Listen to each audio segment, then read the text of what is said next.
অবস্থায় এবং এদেশের মানুষের ভোটের অধিকার, গণতান্ত্রিক অধিকার, দেশের সার্বভৌমত্ব টিকিয়ে রাখার অধিকার নিয়ে তিনি পার্লামেন্টে তত্ত্বাবধায়ক সরকার দিয়েছিলেন। সেই তত্ত্বাবধায়ক সরকারের প্রথম কুঠারাঘাত করেছিলেন বিচারপতি খায়রুল হক। এই বিচারপতি খায়রুল হক শেখ হাসিনার একজন পাঁচটা গোলাম ছিলেন, এ কথা আমি বলতে চাই না। আমি বলতে চাই খায়রুল হক একটি জনগণের দেশে গণমানুষের জনগণের একটি দুশ্মন। একজন দুশ্মন না হলে, এদের বিরোধী না হলে তত্ত্বাবধায়ক সরকারের মধ্যে একটি সরকারের বিরুদ্ধে বিল এনে তিনি তত্ত্বাবধায়ক সরকার বাতিল ঘোষণা করতে পারেন না।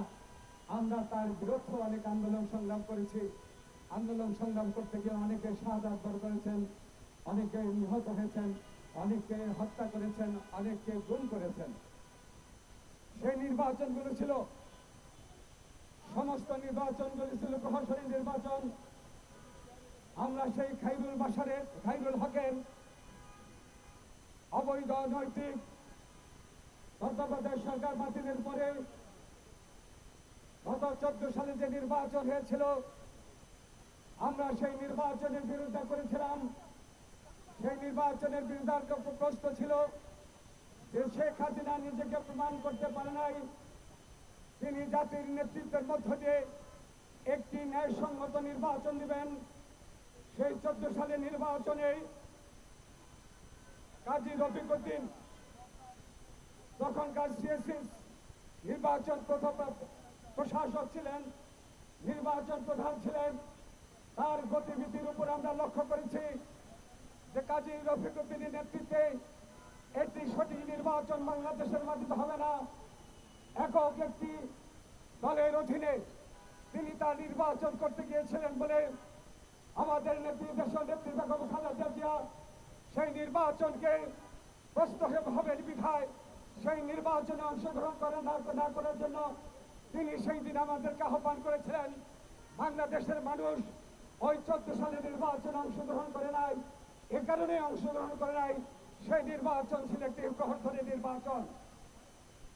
আমরা দেখলাম 18 সালে নির্বাচন একটি পরিকল্পিত নির্বাচনের নির্বাচন ছিল। সেই নির্বাচনে আমরা অংশগ্রহণ করতে চেয়েছিলাম।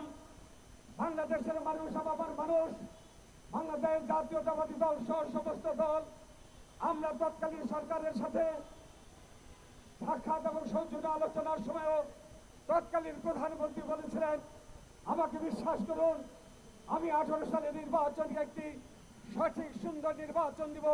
সেই নির্বাচনে কিন্তু আমরা অংশগ্রহণ করেও যখন আমরা দেখেছি ওই নির্বাচনে শেখ হাসিনা আরেকটি প্রহসনী নির্বাচন, আরেকটি মধ্যরাতে নির্বাচন করতে যাচ্ছেন, আমরা আমাদের জনগণ সহ ওই নির্বাচনকে প্রত্যাখ্যান করেছি। ওই নির্বাচনে যিনি সেই দিন নেতৃত্ব দিয়েছিলেন, যে নির্বাচন কমিশন ছিলেন KM নুরুল হুদা, ওই হুদাকে বলেছিলাম যে জাতির প্রতি যদি আপনার শ্রদ্ধাবোধ থাকে, গণতন্ত্রের প্রতি শ্রদ্ধাবোধ থাকে, এ দেশের প্রতি শ্রদ্ধাবোধ থাকে, আপনি ওই নির্বাচন থেকে ঘুরে দাঁড়ান। আপনি নির্বাচন না গিয়ে প্রত্যাহার করে পদত্যাগ করুন। নুরুল হুদার কথা শোনায় জনগণের পক্ষ অবলম্বন না করে একদলীয় ওই শেখ হাসিনার পক্ষ অবলম্বন করে মধ্যরাতে নির্বাচন করেছিলেন। সেই নির্বাচনও জাতিকে ধ্বংসের মুখোমুখি করা হয়েছিল। সর্বশেষ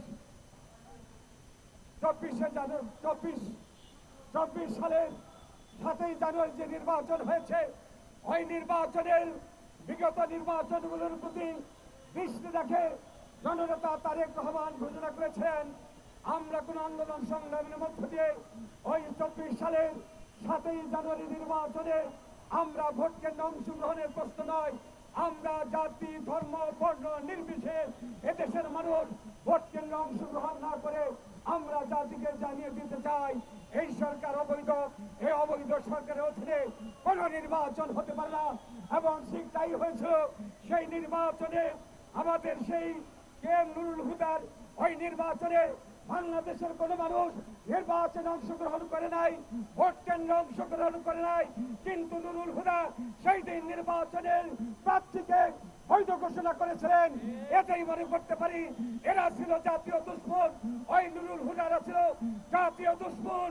ওই নুরুল হুদা, কে নুরুল হুদা, রকিবউদ্দিন, এরা ছিল জাতীয় দুশ্মন। আজকে ওই বেগম শেখ হাসিনার সাথে এই জাতীয় দুশ্মনদেরকেও চিহ্নিত করে তাদেরকেও আদালতের মধ্যে দিয়ে তাদেরকে আইনের মুখোমুখি করতে হবে। আগামী দিনে যেন কোন নুরুল হুদার জন্ম না হয়, কোন রকিবের জন্ম না হয়। আজকে আমাদেরকে শপথ নিতে হবে, এই সরকারের মধ্যে স্বচ্ছতার প্রমাণ করতে হবে ন্যায়সঙ্গত একটি নির্বাচনের জন্য। আমি এই প্রসঙ্গের বাইরে একটা কথা বলতে চাই, এনসিপি নিয়ে কথা বলতে চাই। তাদের বিরুদ্ধে অনেকভাবে অর্থনৈতিক প্রশ্ন উঠেছে, তারা অনেক রকম দুর্নীতি কর্মকাণ্ডে অংশগ্রহণ করেছেন। আমরা প্রধান উপদেষ্টাকে বলেছি এই দুর্নীতিবাজদেরকে আপনার মন্ত্রণালয় থেকে তাদেরকে পদত্যাগ করুন, তাদেরকে বাতিল করুন। আজকে যে এনসিপি দল গঠন করা হয়েছে, সেই এনসিপি দল একটি প্রার্থী আবেদন একটি প্রতীক দাবি করেছেন, যে প্রতীক শাপলা প্রতীক। শাপলা প্রতীক কোন ব্যক্তির হতে পারে না, শাপলা প্রতীক কোন প্রতিষ্ঠানের হতে পারে না, শাপলা প্রতীক কোন দলের হতে পারে না। এটা জাতীয় প্রতীক। এই জাতীয় প্রতীক যদি ওই দলকে দেওয়া হয় তাহলে বলবো বিশ্বাসঘাতকতা করা হবে। আমরা প্রফেসর ইউনূসকে বলতে চাই, শাপলা প্রতীক দিয়ে কোন দলকে দিয়ে ওই প্রতীকের অপমাননা করবেন না, রাষ্ট্রের অপমাননা করবেন না। শাপলা প্রতীক আমাদের জাতীয় প্রতীক, এটা কোন ব্যক্তি অথবা কোন দলের প্রতীক হতে পারে না। এ কারণে আমরা আপনার প্রতি অনুরোধ থাকবো, ওই শাপলা প্রতীক কোন দলকে আপনি দিতে পারবেন না, বাদ দেওয়া যেতে পারে না, কারণ সেটা জাতীয় প্রতীক।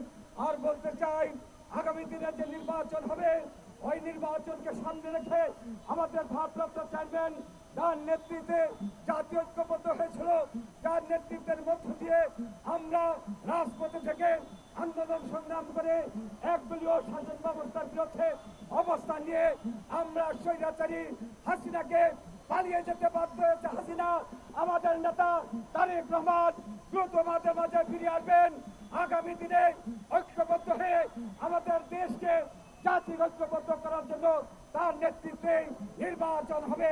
ওই নির্বাচনের মধ্যে দিয়ে জাতীয় সরকার গঠন করবে, তার নেতৃত্বের মধ্যে দিয়ে একটি দেশ গণতান্ত্রিক রাষ্ট্র ব্যবস্থা কায়েম হবে।